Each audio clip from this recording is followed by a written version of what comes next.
Om Namo Narayana, welcome back. Today we're reading chapters 45 and 46. Chapter 45 is called The Ocean Churning Story. Rama and Lakshmana, after hearing the story, were greatly surprised, and Rama said to Sage Viswamitra, "Godly sage, the blessed and divine story of the descent of the Ganga and her filling up of the sea is extremely wonderful." That night the two of them kept on thinking about the story as narrated. Rama, who was a destroyer of the enemies, in the clear morning, after completing the rituals of the morning, said to the sage, "O sage of great penance, having heard your story, fit to be listened to, the glorious night has now passed.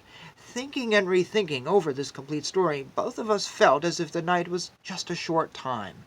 Let us all cross this river Ganga, which is the best among rivers and which flows in all the three worlds. The boat, which is furnished well, will come here quickly, hearing that all of us have come, and the sages can easily cross the river by that." Hearing the words of the great Rama, arrangements were made to cross the river for Rama and Lakshmana along with the great sages. After reaching the northern bank of the river, the sages paid homage to Ganga and camped there. From there they were able to see the city of Vaishali.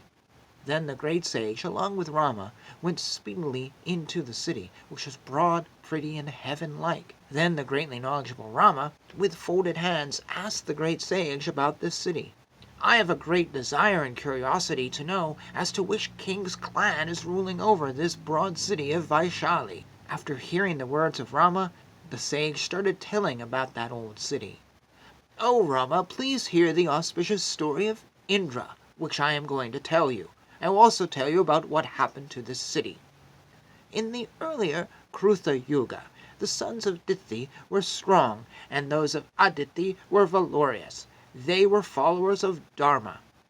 A thought came into their mind as to how all of them could get rid of old age, as well as death and disease. While thinking about this matter, a thought stuck in the minds of some of the great among them, that we can obtain the nectar for immortality by churning the ocean of milk. Then those people with great luster, after deciding to churn the ocean of milk, made Mandara mountain as the churning rod, and the snake Vasuki as the churning rope, and started churning the ocean of milk.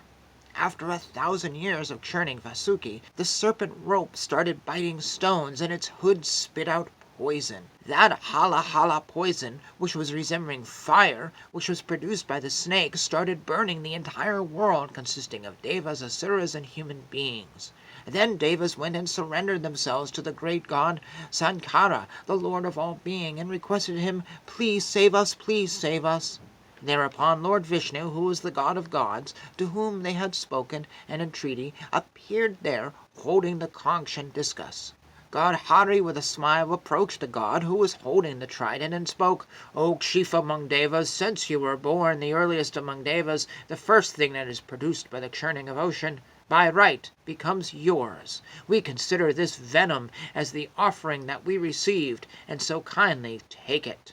After saying this, Lord Vishnu, the noble Deva, vanished from there. Lord Shiva, seeing the fear of the Devas, and having heard the words of Lord Vishnu, received the hala poison as if it was nectar. Then Lord Shiva went back to his home, and the Devas and Asuras resumed the churning. The Mandara mountain, which was used as the churning rod, sank into the Patala, and thereupon Devas and Gandharvas prayed to Lord Vishnu. "O Great One, you are the only support to all beings, especially Devas, so protect us and lift this mountain which has sunk." That Hari, having heard these words, assumed the form of a tortoise, went inside the ocean, and supported the Mandara mountain on its back. That greatest Purusha, standing aloft with his hand, started churning the mountain also. After 1,000 years, first an Apsara called Dhanvantari, holding a staff and water pot, came out of the ocean. A great lady came out of the ocean, which was being churned, and because of that she was called Apsara. Like this, 60 crores of such Apsaras were produced, and they had countless attendants. None of the Devas and Asuras accepted them in marriage, and as they were unmarried, all of them were regarded as belonging to all. Varuni, the daughter of Varuna, came out searching for a consort. That daughter of Varuna was not accepted by the sons of Dithi, and that blemishless one was accepted by the sons of Aditi. Because of that, the sons of Dithi became Asuras, and the sons of Aditi, because they had accepted Varuni, became Suras, and Varuna became happy. Uchai Saravas, the best of horses, Kaistuba, the best among jewels, and the beneficial Amruta nectar then arose from there. After that, the great war for destroying the clans took place, and the sons of Aditi killed the sons of Ditya. The Rakshasas joined along with the Asuras on one side, and a dreadful war took place, putting all the three worlds into confusion. When everything was about to perish, endowed with great power, Lord Vishnu took the form of a charming woman named Mohini, using his power of illusion, and stole the pot of nectar. The great Vishnu started war with those in front of him, and they were all crushed by the capable hands of Vishnu. In the great battle between the sons of Dithi and the sons of Aditi, the latter killed the former. Then Indra got the celestial kingdom, after killing the sons of Dithi, and happily ruled the world with the sages and the Charanas. Thus ends chapter 45. Chapter 46 is called Dithi's Penance and Indra. When all her sons were killed, Dithi became very sad and spoke these words to her husband, Kashyapa, the son of Maricha. O godlike person, my sons were all killed by your strong sons, and therefore I desire to have a mighty son capable of killing Indra by great penance. I will practice great penance, and it is only proper for you to give me a son who is capable of killing Indra. Give me your consent, and give me an embryo to fulfill my purpose. Then the greatly illustrious Kashyapa, who was the son of Maricha, having heard the words of Dithi, was sad, and replied, O lady, with wealth of penance, let it happen that way. May you become prosperous and pure. You will give birth to a son who will kill Indra in battle. If you remain pure and clean, after 1,000 years, you will give birth to a son through me, who will be the lord of the three worlds. Sage Kashyapa, with great luster, after speaking like this, touched her body with his palm and gently patted it, and said, May God be with you, and went away to do his penances. After he had gone, Dithi, who was greatly joyous, reached a sacred spot called Kushaplavanam and started practicing mortifying penances.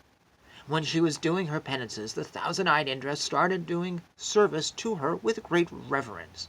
Devendra provided her fire, kusha grass, sticks for lighting up fire, fruits, roots, and all the things that she wanted as per her needs.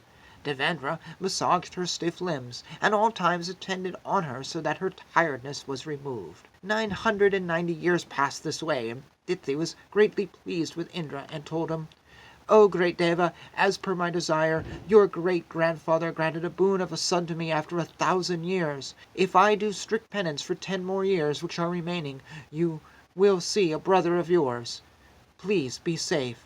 I shall give him pleasure of victory over you, and later unite with him, so that you can achieve victory over the three worlds. Along with him, and relieved of their sorrow, you will enjoy life. That lady Dithi, having spoken like this to Indra, was overpowered by sleep that noon, and slept with her feet on the place where her head should be.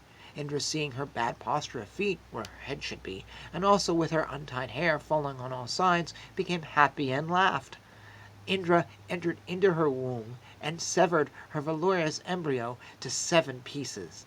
That embryo, being severed by 100 eggs, Vajrayudha cried loudly, and Dithi woke up due to that. Indra telling the embryo, Do not cry.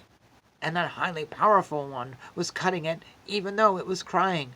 Dithi shouted, It should not be killed! It should not be killed! And Indra, obeying the words of his mother, came out. Armed with a Vajrayudha and with folded hands, Indra told Dithi, You had slept with your hair falling over your feet and have become impure. I used this opportunity and severed him who would have killed Indra into 7 pieces in a war. O Devi, I merit a pardon from you. Thus ends this chapter. There is a reference to a war in chapter 45. Is this the Mahabharata war?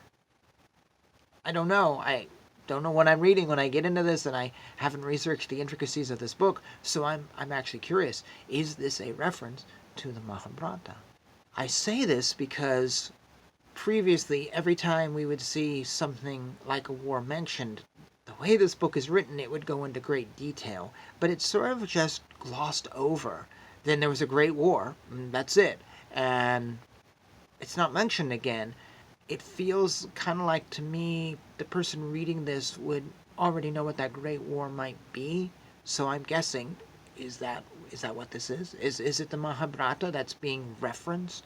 Maybe not. Maybe there's just a lot of great wars. There's a lot of violence in these days, as I've pointed out in other videos. So maybe that's it. I don't know. Let me know. I do know that these texts tend to relate to each other and reference each other, so it seems likely to me that this is a reference to that great war, and that is a great war. I haven't read the Mahabharata. I do not know the story. Obviously, if I knew it, I'd be able to answer my question. I wouldn't even be asking, oh, what's Dithi and whatever. I would know all this. I haven't read it. I hope to someday read it. It's one of the reasons I've created this channel, is that is one of the books that I really, really want to read. This and the Rig Veda and a few others have been on that list, but one thing at a time. So right now I'm ignorant, so please fill me in if this references the Mahabharata, or if it references something else, or if we just don't know what great war, or if it's just a bunch of regional fighting. I would be interested in knowing, and I look forward to your answers. So until then, Hare Krishna, Krishna Krishna, Hare Hare, Hare Rama, Rama Rama, Hare Hare.